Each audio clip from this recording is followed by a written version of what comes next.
Vamos falar desse outro livro aqui, O Nome da Morte. Esse aqui é o penúltimo, né? Esse aí esse aí é meu terceiro livro. É o terceiro, esse é o meu terceiro livro. O terceiro. O quarto é o da Síria e o quinto é o Dama da Liberdade. Ah, tá.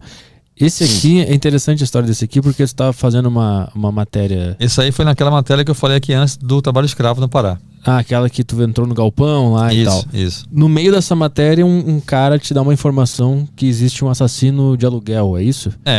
Foi o seguinte, né? Vê que coisa louca, cara. Nessa operação, um dos presos, um dos escravos, né, que foi solto na operação, contou que ele conseguiu fugir, mas aí mataram, se eu não me engano, acho que era o irmão dele. E deram para ele o seguinte recado, ó, ou você volta para a fazenda, ou a gente mata seu filho. E aí o cara voltou, né, para ser escravo. E aí esse cara me contou, o escravo me contou essa história. E aí eu falando com um policial, um agente da Polícia Federal sobre esse caso, sobre esse relato, o agente da Polícia Federal me disse, não, cara, é muito comum isso aqui, os fazendeiros contratam muitos pistoleiros para fazerem isso, para matar escravo que foge, não sei o quê, ou familiares, para obrigar o cara a voltar para a fazenda. Aí eu falei para esse policial, né, federal, eu falei, ó, cara, eu queria muito entrevistar um desses pistoleiros, você acha que consegue? Ele, vou ver e te falo, depois eu falo, beleza. A operação acabou, né, voltamos para Belém. E aí, alguns dias depois, esse agente da Polícia Federal me ligou, me passou um telefone e falou assim, ó, liga para esse telefone em tal dia, tal hora. Não posso falar mais nada para você. Mas quem vai atender o telefone é um assassino de aluguel. O resto é contigo. Não falou nem o nome, nada? Não. Aí tá bom. Aí eu liguei no dia que o cara marcou. No dia, na hora que ele marcou, eu liguei, atendeu o telefone um cara. E aí comecei a conversar com o cara, resumindo, o cara é esse personagem do meu livro, o Júlio Santana. E o logo aqui, assim, o telefone que o policial me deu, eu achava que ia ser um telefone de uma delegacia ou de um presídio. Não, era um telefone público. Um policial federal me deu o telefone de um assassino de aluguel que estava solto em atividade. Telefone privado dele? Não, um telefone público, era um orelhão. Ah, tá, entendi. O cara nem tinha celular, nem eu tinha celular na época, isso era 99, eu acho. Ah, entendi. 99, exatamente.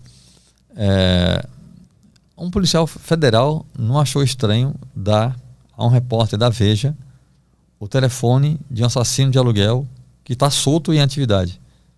Que coisa louca. Por que tu acha que é isso? É só descuido ou tinha alguma coisa? Não, ele deu o telefone, ele não se ligou, ele achou que estava me ajudando tanto que eu não ia denunciá-lo, como de fato eu não fiz. O cara me deu o telefone de uma fonte, eu fui entrevistar o cara. Entendi. Mas é muito louco um policial federal saber por que esse cara, a polícia tem um telefone de um assassino de aluguel. Porque ele fazia muitos serviços sujos para a polícia também, entendeu? Ah, entendi. A polícia que quer queimar arquivo, manda matador, entendeu? Não paga nada. O que ele tem em troca nesses casos é a segurança, né? Tu liga para esse orelhão e o cara atende, qual é a primeira abordagem? Não, eu falei, oi, tudo bem? Aqui é o Clécio da revista Veja. Esse telefone passaram para falar com você. Oi, não, eu estava aqui te esperando. Então, comecei a conversar com ele. E aí falei, me disseram que você é pistoleiro, né? Trabalha com pistolagem. É verdade. Aqui. E o cara falando muito tranquilamente, entendeu? O problema é que, assim, a ideia nasceu para ser a matéria. Só que ele não me autorizava a colocar o nome real dele na matéria. E eu, como eu falei aqui no começo, eu só trabalho com nomes reais. Só que a história do cara era tão fantástica, a gente foi conversando, ele falando, não sei o quê, que aí a gente marcou de se falar sempre, tal dia, tal hora, ele marcava comigo para eu ligar para ele, né? Sempre nesse telefone público. E eu tinha certeza que uma hora, cedo ou tarde, eu iria convencê-lo a me autorizar a colocar o nome real dele na história, na matéria. Só que o tempo foi passando, eu saí da Veja, fui para outras revistas, tudo mais, e continuei falando com ele, né? E a história do cara só crescia, só melhorava, né? E aí eu já não estava na Veja fazia muito tempo. Quando finalmente ele me autorizou a colocar o nome real dele no que já era a ideia de um livro, nome real não apenas dele, mas de todo mundo que eu cito no livro, inclusive mandantes dos crimes, vítimas, tudo no nome real. Tem casos que eu conto no livro, Petri, que se você colocar no Google, aparece matéria sobre os casos. Entendeu? Gente que ele matou que virou notícia. Uhum. E aí fiz o livro, né? Foi lançado em 2006. Assim como o livro da Síria, esse livro também ganhou o prêmio Jabuti de literatura e foi adaptado para o cinema, né? A capa do livro, inclusive, eu trouxe 2, né? Um para você e um para você sortear com o pessoal. A capa do livro, essa capa que eu te dei, é o cartaz do filme, que foi lançado em 2018 com Marco Pigossi e Fabiano Nascimento. Ficou muito bacana o filme. E esse livro hoje já foi lançado em cerca de 15 países, em 8 idiomas. Tu disse que a história dele é fantástica. O que tem de fantástico na trajetória desse cara? Então, porque assim, ele teve uma infância muito humilde, muito pacífica. Ele nasceu numa comunidade ribeirinha, no Maranhão, na floresta amazônica. Isso anos 60, final dos anos 50, final dos anos 50. Ele nasceu no final dos anos 50. A floresta totalmente ainda preservada, né? Interior do Maranhão, comunidade ribeirinha, no meio do rio, não sei o quê. Tinha tudo para virar um pescador, como o pai dele era, um menino muito tranquilo, educado na igreja, católico, até hoje é católico. E aí, por causa de um tio que ele tinha, que era pistoleiro, o tio colocou ele nesse caminho da pistolagem. Ele começou a trabalhar com isso e tornou-se um cara que não se tem notícia no mundo de ninguém que assuma ter matado quase 500 pessoas. Uhum. Porque ele tem catalogadas 492 mortes. Ele tinha um caderno que ele escrevia como fosse agenda, né, que ele colocava o nome do mandante do crime, o nome da vítima, a cidade onde seria o crime, quanto ele ia ganhar. Quanto que ele ganhava? Não, variava muito, mas assim, no livro, como o livro começa nos anos 70, né, e vai até 2006, quando ele para de matar, eu sempre coloco, isso é legal, porque eu vi esse caderno que ele tinha, né, que era tipo a agenda dele. E vendo o caderno dele, você via a mudança da moeda do Brasil, né? Mudar de cruzeiro para cruzado, para cruzeiro antigo, cruzado novo, esses nomes todos, né? Até chegar no real. E aí no livro, eu sempre coloco os serviços que ele fazia na moeda da época. Só que eu faço comparações para a gente ter noção de quanto era mais ou menos com o salário mínimo da época. Então, geralmente, quase sempre variava entre 3 salários mínimos a 10. O serviço mais caro que ele fez era tipo quase 10 salários mínimos, entendeu? Então é como se fosse hoje entre R$1.000 e R$10.000, entendeu? Coisa assim. Ele relata quando foi a primeira vez que ele matou alguém e o que ele sentiu? Então, a primeira vez que ele matou alguém foi por causa desse tio dele, que era um cara que ele adorava. Ele tinha pai, né, e mãe, mas tinha esse tio que para ele era o ídolo, entendeu? Que era um cara que já morava na cidade grande, a cidade de Imperatriz, né? Que hoje em dia, não sei, mas eu não gosto de chutar, mas eu acho que Imperatriz hoje deve ter, não sei, uns 200 mil habitantes, 300 mil talvez. Mas na época já era na cidade, né? E ele morava numa comunidade ribeirinha. Então o tio ia visitar a família dele, chegava de voadeira. Voadeira é uma canoa de alumínio com motor. E na cabecinha dele, quem tem voadeira é rico, né? O pai dele tinha canoa, o pai dele saía para pescar de canoa. Então o tio chegava com a voadeira. É como o teu pai ter um Fiat Palio e chegar teu tio com uma Mercedes, entendeu? Do ano bonitona. Então ele tinha essa admiração pelo tio. O tio foi o cara que ensinou ele a atirar, ele era ótimo de pontaria. E aí o tio foi visitá-los uma vez e pegou malária. Ficou muito mal. Na cama, na rede, sem conseguir se levantar, com muita febre, dor no corpo. E nesse estado o tio falou para ele, falou, seguinte, e todo mundo na família achava que o tio era policial militar, né? Porque o tio ia lá sempre com uniforme da polícia militar e tudo mais. E aí o tio falou para ele, vou te contar uma coisa que ninguém pode saber. Além de policial militar, eu também sou matador de aluguel. Eu vim aqui fazer um trabalho. Eu vim aqui para matar O Amarelo era um pescador que tinha estuprado uma menina, acho que de 13 anos, filha de comerciante lá da região. E aí o comerciante contratou o tio dele para matar o Amarelo. Ele falou isso pro Júlio, falou, ó, eu vim aqui para matar o Amarelo, e nesse mundo da pistolagem, eu já recebi o dinheiro. Se não fizer o serviço, quem morre sou eu. Então, assim, o Amarelo tem de morrer amanhã de todo jeito. Eu não tenho condições. Como você é bom de pontaria, eu quero que você faça isso para mim. E aí ele não queria fazer, ficou mal, ficou apavorado, mas por amor ao tio foi e fez. Né? Matou o cara, tava pescando na canoa no meio do rio, ele com a espingarda, né? Ele era muito bom de caça, deu tiro, matou o cara e, nossa, cara, voltou para casa correndo na selva, chorando, agoniado, vomitou, teve febre. A mãe dele achou que ele tinha com malária, mas não, era febre emocional, entendeu? O garoto tinha 17 anos, cara. Ele era virgem ainda quando matou a primeira vez. E jurou, e muito medo de ir pro inferno. E o tio dele ensinou para ele que se você rezar 10 Ave Maria e 20 Pai Nosso, Deus perdoa o assassinato. E o tio dele incutiu isso na mente dele. E aí ele, né, matou esse cara e jurou que mais nunca mataria ninguém. Só que o tio acabou, né, colocando o sobrinho nesse caminho, não sei o que, e acabou que ele virou. E na vida inteira só teve essa profissão. Teve um momento em que a mulher dele, com quem ele casou, que não sabia que ele era matador, achava que ele era policial militar, descobriu o que ele fazia, que ele era matador.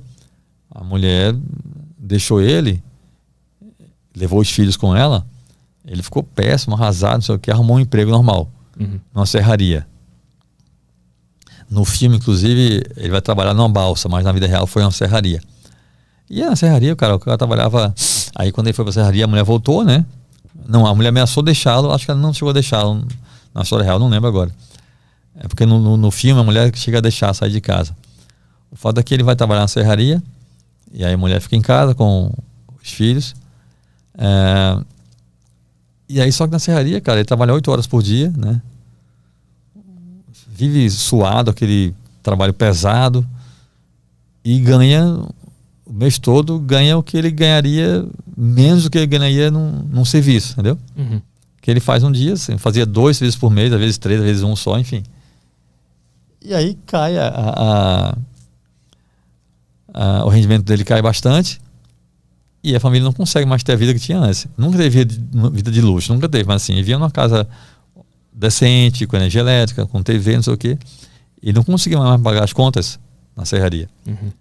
E aí ele volta a matar gente, e a esposa, mesmo contrariada, mesmo que aceita, entendeu? Porque vê que Sim. ou é isso ou é a miséria, entendeu? E ele te relatou que a pessoa começa a ficar mais fria conforme as mortes vão acontecendo, ou ele sempre usava o argumento lá da reza para continuar firme? Então, a vida toda ele rezava. Ele sempre, até porque ele é muito católico, né? Então sempre que matava alguém, ele ficava muito mal. Muito mal, ele sempre rezava. Uma coisa que o tio fez e ele colocou também na própria cabeça, eu tenho muito cuidado, Petri, de não colocar o cara como vítima, sabe assim? O sistema, não. Eu acho que não existe isso. Como eu falei aqui no começo, eu vim de origem muito pobre e ralei pra caramba e fiz as coisas direitas, assim. Tinha caminhos mais fáceis, entre aspas, né? Mas, cara, eu não acho que um cara que é criminoso ou traficante é vítima do sistema, não.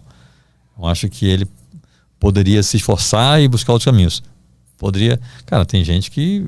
Não sei como, mas tem gente que consegue viver e ganhar salário mínimo, né? É mais fácil você virar um traficante e ganhar muito dinheiro e correr risco de morrer, ser preso, enfim. Mas o fato é que ele poderia ter outra vida, né? Ele pode ter sido vítima no começo, por amor ao tio, fazer uma coisa assim. Ele teve chance de buscar outros caminhos, né?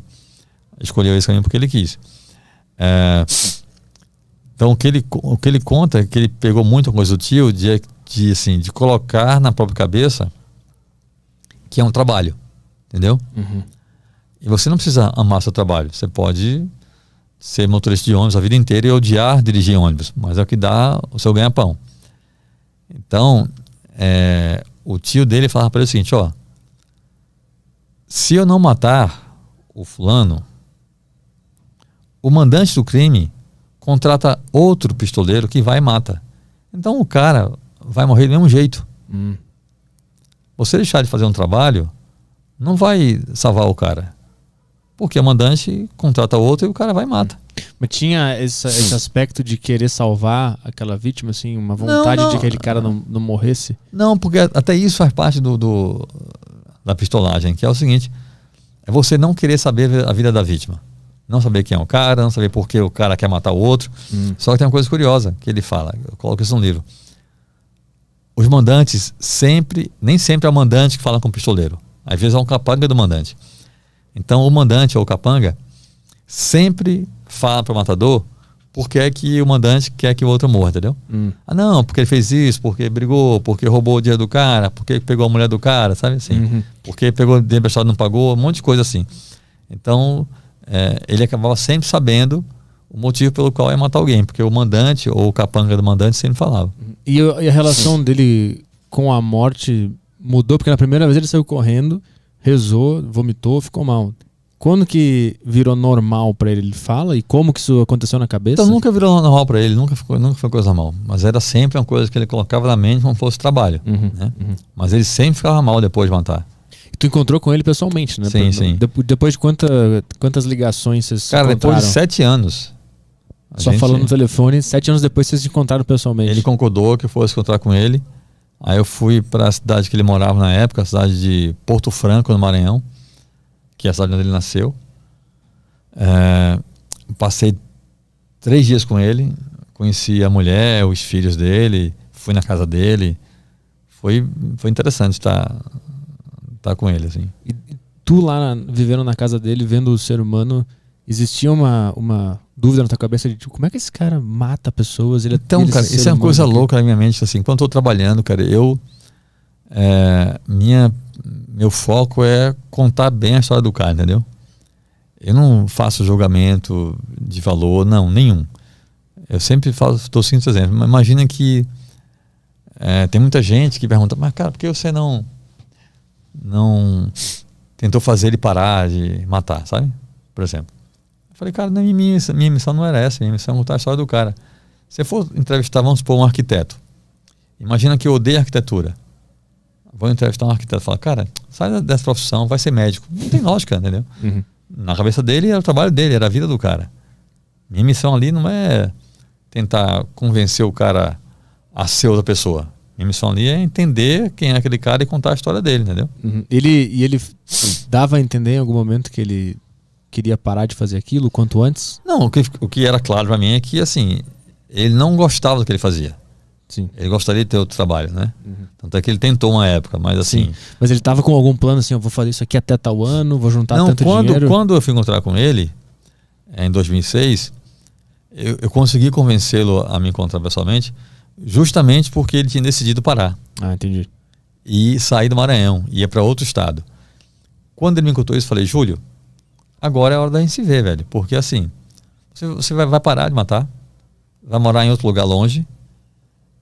Você sabe como é que é a polícia nesse negócio. Ninguém vai sair te caçando pelo Brasil. O nome dele são 4 nomes. É Júlio, não sei o que, Santana, não sei das quantas. Aí eu falei, eu coloco só Júlio e Santana só. Mas eu preciso colocar... Ele falou, põe só Júlio então. Eu falei, não, só Júlio aí também não rola, né? Ao menos deixa eu colocar o Santana. Ou outro nome que ele achou que era menos comum e de fato é menos comum. Aí eu falei, tá, então eu coloco só Júlio Santana, mas eu vou colocar o nome real de todo mundo. Aí ele só pediu para não colocar o nome real, no nome da mulher dele. Não tem nome da mulher dele, é só a mulher. Eu sempre falo dela com a mulher dele. No livro não tem nome da mulher dele. Mas, cara, tem um relato no livro que o mandante do crime era o prefeito da cidade. E eu coloquei no livro o nome do prefeito, porque eu fui apurar a história. Obviamente, tudo que ele me contou, eu fui apurar com outras fontes, né? E tudo que ele me contava, cara, o que eu conseguia apurar com outras fontes, tudo batia com o que ele me contou. Consegui documento policial, consegui processo judicial de vários casos e coisas que ele me contou, que até enriquecem o relato também no livro. Esse do prefeito era por qual motivo? É que o cara, a vítima, era sindicalista, era presidente do sindicato de agricultores na cidade de Goiás, interior de Goiás, e estava despontando como o grande favorito para a eleição do ano seguinte a prefeito. E o atual prefeito queria concorrer E, assim, tava todo mundo na cidade dizendo que ia votar no cara, porque o cara era um cara honesto, sindicalista, que lutava pelos mais pobres, pelos agricultores, não sei o quê. E o prefeito não queria perder a boquinha, lógico, né? Mandou matar o cara. Nesses 7 anos que vocês conversavam por telefone, ele ia relatando os assassinatos? Não, a gente ia conversando. Era uma conversa. Conversa sobre qualquer coisa? Eu conduzia. Ele marcava só o dia e a hora que eu devia ligar para ele, mas eu conduzia a conversa. Cara, teve dia de a gente ficar 3 horas conversando sem falar de crime nenhum. Só a infância dele, ou questões pessoais, relação dele com a esposa. Ele é um bom marido, um pai carinhosíssimo. É uma figura muito interessante, Júlio. Cara. Esse livro aqui, para quem tá curioso, virou filme que tá na Globoplay, né? Esse filme aqui. Tá, foi pro cinema e depois tá na Globoplay e no Telecine também.